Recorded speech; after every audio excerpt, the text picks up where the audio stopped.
This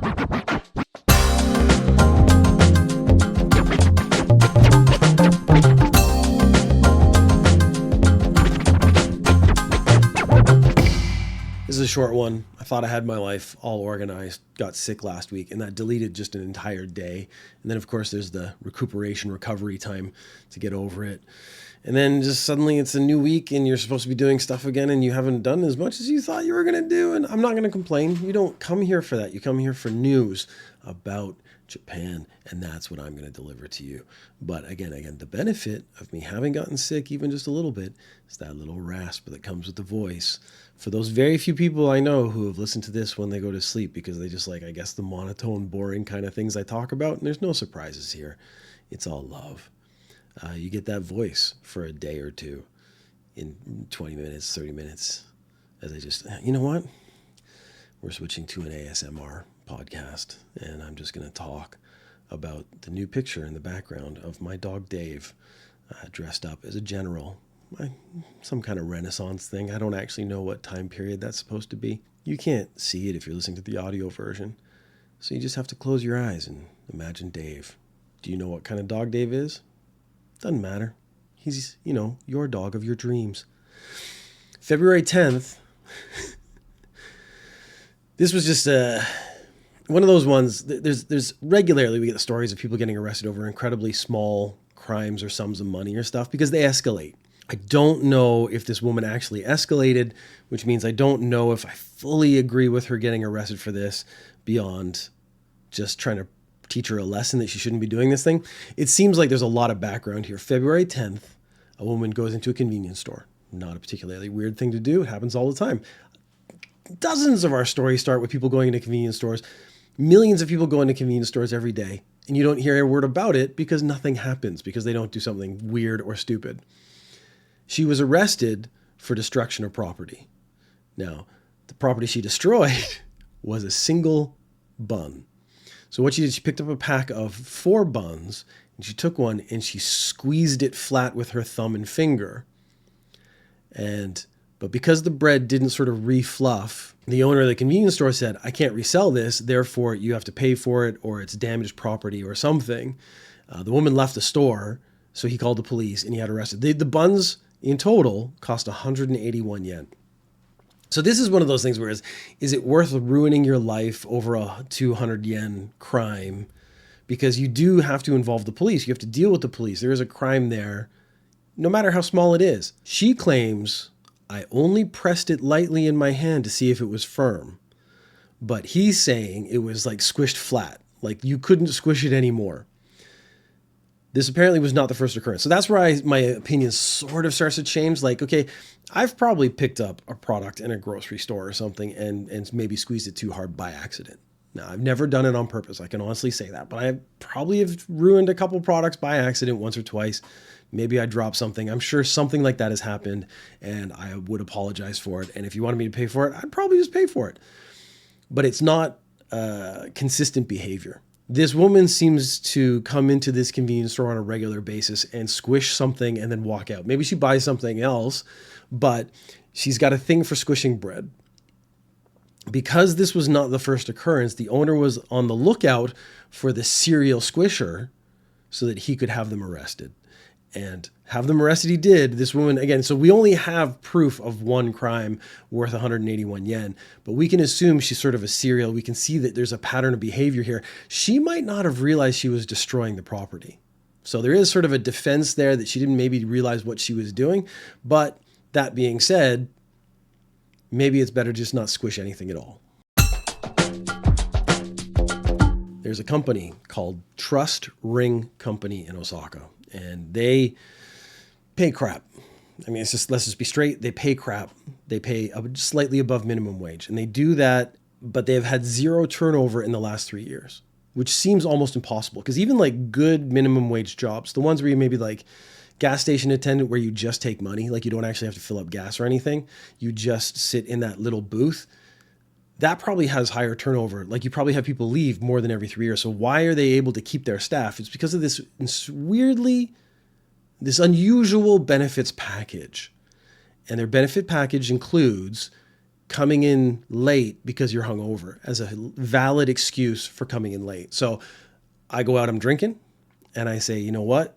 I don't feel good. I'm still a little hungover. I'm going to sleep till about 10, 11 o'clock today. Then I'm going to go in, start work at noon. I can call up the office and say, I'm taking my hangover leave. And the company's going to go, all right, please do that. Go ahead. They also allow you to drink at work. So they have beer on tap. They offer other drinks, which means you can be at the office working and having a drink or two. And if you get too much during the day or continue into the evening and then you have a hangover the next morning, you can take a little extra time off or shift your schedule later that day and come in and start the process all over again. This has created job satisfaction for the people who work there. The people who work there, clearly, they're not there for the money. They're there because this is a good environment to work in. They're there because they enjoy drinking, or they're there because their drinking is an acceptable behavior. They're there because people do not give them a hard time for going out on Friday night or Sunday night or whatever day would impact their work week. They can go out and do what they want, and their company is understanding. So this weirdly demonstrates that money is not the deciding factor, because this is something I argue against. Like, you want to keep people, you got to pay them. But if you pay them a ton of money and have a really terrible work environment, people are going to leave. If you pay them less money but make it a great place to work, a place where really they're happy to be, where they enjoy being every day, they're actually going to stay. The company says they are striving to make a positive work environment. They clearly understand the people who work there. They clearly understand that giving them a certain amount of flexibility will lead to them having more satisfaction and staying longer. And then they don't even have to pay them more than just above minimum wage. There seems to be a second wave of nuisance streamers that have descended upon Japan. They're not making as big a splash as Johnny Somali. Johnny Somali has now moved to Korea, where he got in trouble, and now he's being held in perpetuity. Who knows how long he's going to be held there? In perpetuity is not the right word. He's in limbo, essentially. They've taken away his passport, so he can't leave the country. So I've still been following that story, but I haven't been talking about it on Ninja News Japan, because this would be Ninja News Korea or something like that. It's a different country, so it kind of doesn't fit, except that it would be a follow-up on a story I've done in the past. He's gone, so we're not really worried about him. In Hokkaido, there seems to be a group or a whole bunch of different sort of people who follow in the same vein. I wouldn't say as bad, but they spend their time getting drunk, being loud, being difficult, causing trouble for local people in Hokkaido. I don't know why Hokkaido is specifically. It is the winter, so Hokkaido is a kind of magical place. It's a very winter place. They got lots of snow, that kind of stuff. They're probably going there for events and stuff, and that's where they're going to get drunk and cause trouble. Well, it seems they've gotten to a point where they are in conflict with each other, because an Australian streamer who is 32 hit an Indian streamer who is 38 with a selfie stick, and apparently multiple times. The police are looking into if there's a history. I can almost guarantee if there's multiple streamers in an area and they're trying to create drama and they're nuisance streamers, they've caused problems for each other, or they've worked together and then had a falling out or something like that. There is some history there, and it's going to be well documented because they stream everything they do. The Indian streamer had cuts to his face. The Australian streamer defended himself by saying, "I didn't hit him with a stick. It's a lie." The interesting part I do like about these defenses is because, again, I'm sitting outside of this. I have no sort of stake in it. So it's very easy for me to pick apart the statements. He says, "I didn't hit him with a stick." That doesn't mean he didn't hit him. It means he didn't hit him with a stick. And he didn't say, "I didn't hit him with a selfie stick," because a selfie stick, he might in his mind say a stick and a selfie stick are two different things, and he's being semantic about it. It's a lie. It's a lie he hit him with a stick, but it isn't a lie he hit him, and it might not be a lie that he hit him with a selfie stick. He might have just hit him. He might have just straight up punched the guy, and the guy is actually, I wonder if hitting someone with a closed fist or hitting someone with a thing like a stick, if that's worse. I'm sure it's probably just assault, but assault with a weapon can actually be worse. I don't know about that as far as Japanese law is concerned. The article I read said both had disputes in the past, but didn't get into specifics of what they were. I am honestly confused as to why nuisance streamers exist. Japan is going to very soon just lock it down. They're going to be like, if you're streaming in public, or we're going to make streaming in public illegal, or if you're streaming in public and you cause a disturbance, that's just going to be immediate crime. You just get deported right away. They've had enough experiences where they're starting to handle this and see it regularly. And once it becomes a big enough nuisance, Japan just makes a law about it and closes it off altogether. So then it no longer becomes an option. And then Japan will be closed to streamers in the future. A 43-year-old man, a little younger than our 50s losing your mind theme of the last few months, to be honest, broke into a club room and stole a variety of dance team uniforms. He did this on 2 evenings, January 4th and 5th. He broke into the club room. So a lot of Japanese clubs have their own room in a school. It's where you keep your stuff. So you have like the judo team might have a changing room. They're certainly going to have the tatami dojo area. But they might have their own place where they keep their stuff. Judo guys, I mean, it's just judo suits, so they probably just hang them up.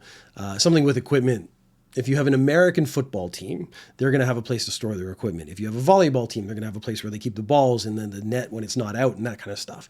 The dance team is going to have a place where it's essentially, again, another changing room with lockers and stuff where they keep their uniforms. They might not be locked, though, because the room is locked. One morning, they came and discovered a broken window in the club room.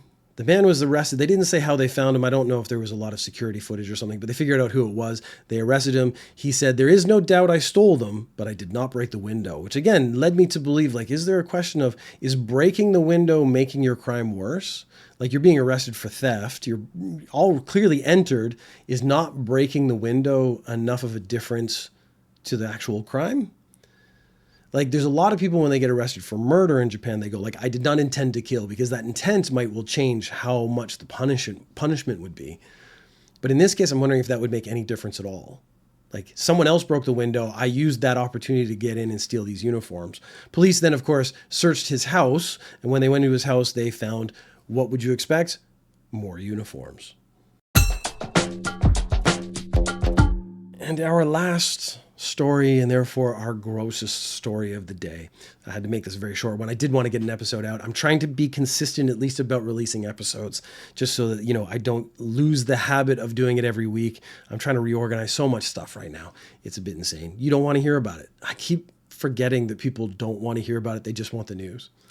I used to hate channels that would come on and be like, hey, I haven't posted for so long. Here's why. And then they don't post anything ever again.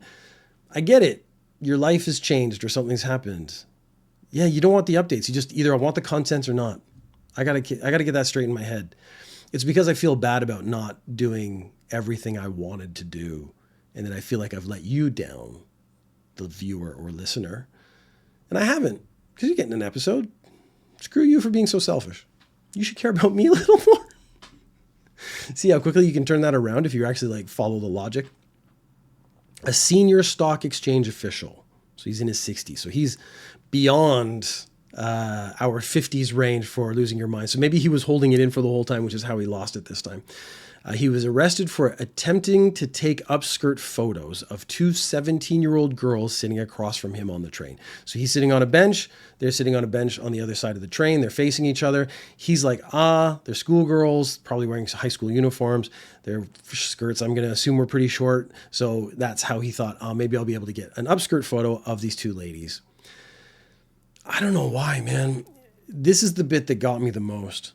He used a tablet. So a lot of these guys, when they try to do upskirt photos, they have these tiny, tiny cameras they put on top of their shoe, and it's almost impossible to see. Or they'll take their cell phone and they'll try to on an escalator, try to get it going up the skirt at the right angle. That kind of thing has a level of subtlety to it. This guy is on a tablet, and I don't think you can pull out a tablet and aim it up someone's skirt, even if they're sitting or standing, subtly enough that people wouldn't notice.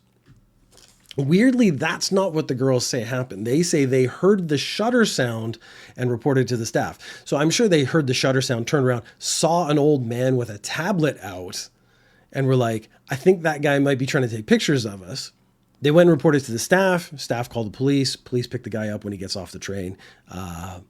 His defense is, I only took pictures of their feet, as if that was better. Now, I saw 2 versions of this story. And this is an interesting translation note, because what he says is, I only took pictures of their ashi. Now, ashi can be either feet or legs, because it's really just the lower limb is all it really refers to. So the first article said feet, and I think that writer is like, well, I'm going to translate this to be the creepiest version of it, and somehow foot fetishists are creepier than people who take upskirt photos. But of course, he's probably doing both. Who knows? Maybe he was taking a picture of their feet. Maybe he was trying to get upskirt photos. Either way, shouldn't be taking pictures of people. I think that's pretty much set. The second article I read with the same information translated that last sentence as, translated that last sentence as, I only took pictures of their legs. Still bad. I mean, there's, again, not much of a defense, but it's interesting when you get into translation, when you get into articles written from one language to another language, there are some decisions the translator makes that will definitely influence the feeling of the reader. And it's something to be very aware of. Should you be reading news from other countries or even the news from your own country, that language choice, the images that go with it, the things, those are definitely chosen to paint a picture for you as the person intaking the information, and something you should be very aware of.